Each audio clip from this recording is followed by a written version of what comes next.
Guys साल 2017 का शायद कि ये शो आपने देखा हो। शेखर शर्मा का ये शो कि वो जोरों से चिल्ला चिल्ला कर अपने पेटीएम के सक्सेस का जश्न मना रहे थे। गाइज अनफॉर्चुनेटली आज 7 साल बाद पूरी तरीके से सिचुएशन पलट चुकी है। पेटीएम के साथ हैं वो रो रहे हैं। 20 जनवरी को इस कंपनी का स्टॉक प्राइस 760 रुपए था। आज की डेट में ये 380 रुपए से भी नीचे गिर गया है। What is the reason behind it, चलिए आज की इस वीडियो में हम लोग पूरी डिटेल में जानते हैं। पेटीएम की शुरुआत हुई थी हमारी साल 2010 में, बट गाइस ये शुरुआती दौर में सिर्फ एक रिचार्ज के तरीके का प्लेटफॉर्म हुआ करता था। ऐसा ऐप जिसके जरिए कि आप लोग अपने फोन का रिचार्ज करते थे। कंपनी धीरे धीरे ग्रो करती गई। 2014 में पहली बार आया पेटीएम वॉलेट, जिसके जरिए कि आप लोग अपने बैठकर फोन से पेमेंट कर सकते थे। 2015 आते आते आप लोग अपने मेट्रो की रिचार्ज, ट्रिक बिल्स ये सब भी पे कर सकते थे। सही मायने में तो इस कंपनी ने उछाल मारा साल 2016 में 8 नवंबर के बाद, जहां से नोटबंदी के दिन चालू हो गए। बंदी के अगले ही दिन कुछ न्यूज़पेपर के फ्रंट पेजेज में हमको कुछ ऐसी न्यूज देखने को मिली। Paytm congratulates honourable prime minister Shri Narendra Modi on taking the boldest decision in the financial history of the independent India. ATM नहीं पेटीएम करो। इस फैसले के बाद पेटीएम को बहुत बड़ा फायदा हुआ। मोनेटाइजेशन के पहले पेटीएम के पास 125 मिलियन कस्टमर्स थे। नोटबंदी के सिर्फ 3 महीने के बाद पेटीएम के पास 185 मिलियन कस्टमर्स हो गए। पेटीएम ने भी इस मौके में कोई कसर नहीं छोड़ी। साल 2017 में पेटीएम ने अपना पेमेंट बैंक को लॉन्च किया। उन्होंने अब अपनी बैंकिंग सर्विसेज भी ऑफर करनी शुरू करी। पेमेंट्स बैंक ये भी एक तरीके से हमारा बैंक ही होता है, जहाँ पे कि आप अपने बैंक अकाउंट बना सकते हो, आप अपने पैसे डिपॉजिट कर सकते हो, आप अपना डेबिट कार्ड बनवा सकते हो। इसमें कुछ हमारे मेजर डिफरेंसेस भी होते हैं, लाइक ज्यादातर डिजिटल पेमेंट्स पे काम करना पसंद करते हैं। तो और आरबीआई के रूल्स के मुताबिक बैंक हमारे जो होते हैं वो मतलब कि क्रेडिट कार्ड और जो हमारी लोन्स होता है उसकी सर्विसेज ये प्रोवाइड नहीं करवा सकते। हाँ गाइस, आरबीआई के एक रूल के मुताबिक ये भी है कि आप अपने पेमेंट्स बैंक में 2 लाख से ज्यादा पैसे डिपॉजिट नहीं कर सकते। आरबीआई यानी कि रिजर्व बैंक ऑफ इंडिया, जो कि देश का सेंट्रल बैंक है। गाइस देखिए, अब यहाँ से हमारी कहानी क्या शुरू होती है, जो हमारा 31 जनवरी साल 2024 को आरबीआई ने पेटीएम के पेमेंट बैंक पे ऑपरेशनल रिस्ट्रिक्शंस लगा दिए। आरबीआई ने कहा कि पेटीएम का पेमेंट बैंक बार बार हमारे रूल्स को फॉलो नहीं कर रहा था, ये अब हम इस बैंक पर रोक लगा रहे हैं। 30 फरवरी सन 2024 के बाद पेटीएम का पेमेंट बैंक अब कोई नए डिपॉजिट नहीं रख सकता। कस्टमर अकाउंट में पैसे टॉप अप नहीं करवाए जा सकते। तो और गाइज आरबीआई ने कहा कि इस पेटीएम के पेमेंट्स बैंक पर जितने भी नोडल अकाउंट बने हैं वो 15 मार्च से पहले बंद होने चाहिए।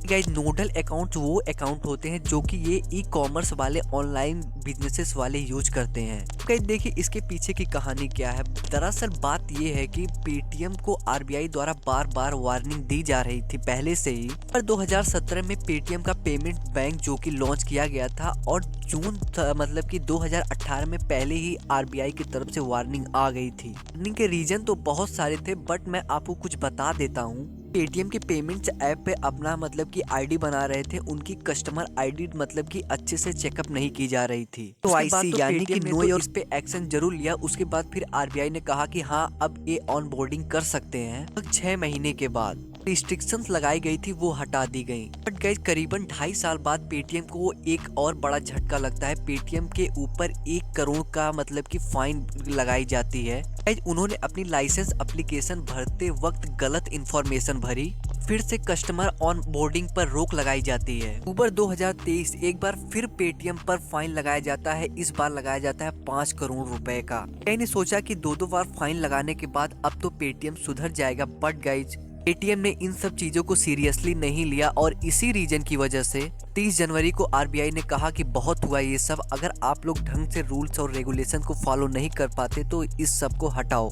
यहाँ पे कुछ रिपोर्ट भी बाहर निकल कर आती हैं। पेटीएम ने लाखों कस्टमर को अपना आईडी बनाने दिया बिना केवाईसी कराए हुए। चारों केसेस तो हमको ऐसे देखने को मिले जहाँ पे कि हजार कस्टमर ने अपने कई सारे अकाउंट्स खोल रखे हैं। सेम पैन कार्ड पे गाइज ये भी रिपोर्ट्स हमको देखने को मिलती है। पेटीएम के पास करीबन 35 करोड़ वॉलेट्स हैं। करीब 31 करोड़ वॉलेट तो इनएक्टिव पड़े हुए हैं। बचे हुए हमारे 4 करोड़ वॉलेट्स हैं उनमें तो ज्यादातर में कोई बैलेंस नहीं है, और अगर कुछ में है भी तो वो भी कम अमाउंट में है, की वजह से उन अकाउंट को म्यूल अकाउंट की तरह मतलब कि हम लोग इस्तेमाल कर किया जा सकता है। देखिए म्यूल अकाउंट कुछ एक ऐसा अकाउंट होता है जिसको कि एक इनएक्टिव के देखिए आरबीआई की इस 31 जनवरी के अनाउंसमेंट के बाद एक तरीके से पूरी तरीके से हल्ला मच गया। लोगों ने जो भी अपने पैसे पेटीएम में इन्वेस्ट किए थे, जब उनको एक तरीके से बाहर निकालना शुरू किया तो पेटीएम का स्टॉक कुछ इस तरीके से गिर गया। पेटीएम ने लोगों को काम डाउन करने के लिए अपने सोशल मीडिया हैंडल्स पर कई पोस्ट भी किए। 2 फरवरी को विजय शेखर शर्मा ने भी ये ट्वीट किया,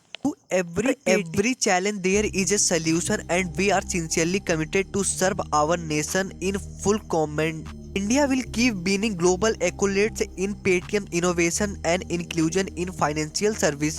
With Paytm करो as the highest biggest champion of it. बात को आगे बढ़ाते हैं तो अब यहाँ ये सवाल खड़ा होता है कि आखिर अब आगे क्या होता है। तो कंपनी के इंटरनली एम्प्लॉयमेंट हैं तरीके से अनसर्टेनिटी फेस कर रहे हैं। पेटीएम की आप इनकम देखोगे तो कि आखिर इसने साल भर साल कितने रुपए कमाए हैं। सो गाइज जी हमेशा से एक लॉस मेकिंग कंपनी रही है। गाइज यहाँ से अच्छी खबर ये देखने को मिल रही थी कि जो भी कंपनी मतलब कि यानी कि पेटीएम लॉसेज उठा रही थी, अब वो धीरे धीरे कम देखने को मिल रहे थे। अब की साल तो ये एक्सपेक्ट किया जा रहा था कि इस कंपनी को पहली साल की मतलब की प्रॉफिट अर्निंग कंपनी बनेगी। गाइज अब जो ये हुआ इसे देखकर तो ये काफी मुश्किल लग रहा है। ये एक्सपेक्ट करती है कि इस साल का कंपनी का लॉस लगभग 300 से लेकर 500 करोड़ हो सकता है। ये कंपनी ने यहाँ पे अब पेटीएम के लिए सबसे बड़ा सवाल ये आता है कि आखिर ये जनता का भरोसा फिर से कैसे जीतेंगे। देखिए यहाँ पे भरोसा ही सबसे बड़ा बात होती है। आप किसी का ट्रस्ट कितनी जल्दी जीत ले रहे हैं, और वो भी गाइज भारत में, ये तो काफी मुश्किल है। अगर एक बार अपने टूथपेस्ट को मतलब कि सेलेक्ट कर लेते हैं कि अब मैं बार बार इसी से करूंगा, तो वो जल्दी उसको नहीं बदलना चाहते। यहाँ पर तो एक पूरे मतलब की कंपनी की दिल जीतने की बात है। बिखरे हुए कस्टमर्स को वापस लाना आसान काम नहीं होगा पेटीएम के लिए। पेटीएम को तो अपने कस्टमर्स को कन्विंस करने से पहले तो आरबीआई को कन्विंस करना होगा। जी रही पूरी पेटीएम की डाउन एंड फॉल की कहानी। कैसी लगी? अगर वीडियो अच्छा लगा तो प्लीज गाइज वीडियो को लाइक कर, चैनल को सब्सक्राइब कर दें। मोर इन्फॉर्मेटिव वीडियो देखने के लिए। तब तक के लिए गाइज जय हिंद जय भारत। हम लोग मिलते हैं नेक्स्ट वीडियो में।